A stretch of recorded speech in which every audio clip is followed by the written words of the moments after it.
निआरा ढंगरे रज पर्व पालन जो माने आजिर दिन को पालन करने को सुजोग पाई नथांती सेमानक मुहरे हस फुटाइबा पई कटकर प्रगति फाउंडेशन पक्षरु छोट प्रयास। कटक जिला खुंटुणी थाना कंडरी पंचायतर आदिवासी बहुल गाँ कंसर रज उत्सव को धूमधाम रे पालन करा जायछे। एथिरे शताधिक पुओ झियो सेमानक परिवार सदस्य सामिल होइतिले। एही अवसर रे पिला मानकु फाउंडेशन पक्षरु नूतन पोशाक चप्पल और रजरे सजेबाकु झियोंकु विभिन्न कॉस्मेटिक सामग्री बंटन करा जायतिला।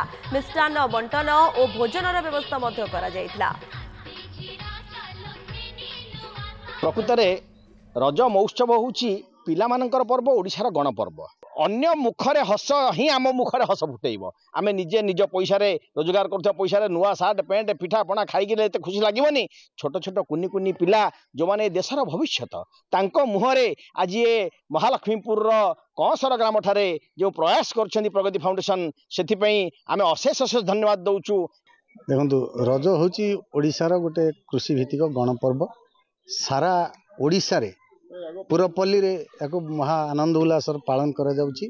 नुआ ड्रेस नुआ पैंट सार्ट पिलांकर झियो पिला मानकर आनुषंगिक स्टेशनरी एगुड़िक प्राय सबु क्षेत्र रे सबु जगार बेले बेले संभव हो न थाए। जदि बा परिवार तरफरु तांकर निजर सक्षम अनुसार ए कार्यक्रम से माने आयोजन करथांती तथापि ए कार्यक्रम से मानक संपूर्ण भाव मिल न थाए। से ये गोटे अभिनव प्रयास प्रगति फाउंडेशन तरफ।